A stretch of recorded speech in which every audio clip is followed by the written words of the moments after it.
Olá pessoal, tudo bem? Vou mostrar aqui para vocês, tá? Uma técnica que eu nunca mostrei aqui no Instagram, porque já fazia muito tempo que eu não fazia, tá?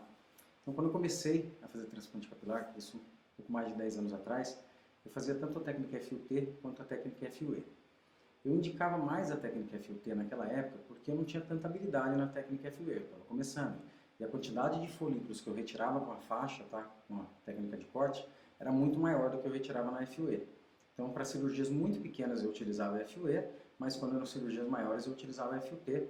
E quando eram cirurgias que o paciente permitia, né, ou que o caso permitia, eu fazia uma técnica que era combinada, que é o quê? Eu garantia a maior quantidade de fios com a técnica FUT e também fazia FUE para complementar um pouquinho, tá? Mas conforme eu fui pegando mais habilidade na técnica FUE, eu fui ultrapassando a quantidade de folículos que eu tirava na técnica de corte, na técnica FUT.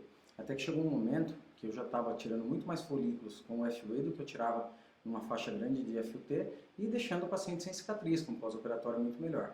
Então, por isso que eu falo para vocês que quando eu digo que eu escolhi a FUE tá, como minha técnica principal, eu falo com propriedade, porque eu sempre fiz as duas técnicas, tá?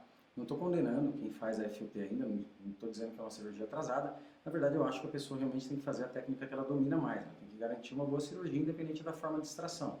Mas quem faz as duas técnicas, quem já dominou as duas técnicas, aí eu acho que pode falar com um pouquinho mais de propriedade, por isso que eu falo para vocês que eu escolhi a técnica FUE, que eu acho superior. Então, uma recuperação melhor, essa ausência de cicatriz, tá?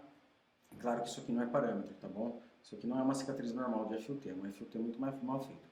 Mas voltando ao caso, há 5 meses eu tive que refazer essa técnica, fazia alguns anos que eu não fazia, tá? Por quê? Porque esse paciente apareceu para mim, ele tinha múltiplas cicatrizes de FUT, tá? Cirurgias extremamente mal feitas, tá? As duas cirurgias foram muito mal sucedidas, a cicatriz ficou muito ruim, percebo que ela tem uma irregularidade e estava muito difícil de eu corrigir essa cicatriz, tá? Se eu colocasse unidades foliculares, a área doadora do paciente era bem restrita. Se eu tirasse unidades foliculares, em vez de colocar na área de calvície ainda distribuísse na cicatriz, eu ia perder mais unidades ainda. Então eu optei por remover essa cicatriz fora, tá? E fazer uma revisão de cicatriz, que a gente chama, tá? Eu tirei essas duas cicatrizes fora, fiz uma cicatriz só, com uma sutura que chama tricofítica, onde você junta as bordas, tá? E ela fica bem fininha. Então, no caso foi aqui, tá? Percebam que eu deixei uma linha só de sutura, tá? Então retirei aquelas duas cicatrizes que não estavam boas, fiz uma cicatriz bem mais bonita, tá? Ficou um pouquinho tenso, é claro, o paciente já não tinha tanta elasticidade, mas complementei com a FUE, tá? Que é a minha técnica preferida, é claro. Por quê? Aqui eu só removi a cicatriz e um pouquinho de folículos que tinham na borda, tá? Dessa faixa, mas realmente consegui a extração principal com a FUE. Essa técnica é chamada de técnica combinada ou técnica híbrida, tá? Realmente eu só fiz nesse caso porque eu precisava remover a cicatriz do paciente, eu precisava fazer uma cicatriz melhor, porque incomodava muito ele mesmo com o cabelo mais comprido. Caso não tivesse essa cicatriz, ou fosse uma área doadora muito mais vasta, eu teria feito só a reconstrução com a própria FUE e colocado folículos nela, mas eu não podia gastar os folículos, tá bom? Valeu pessoal, até mais!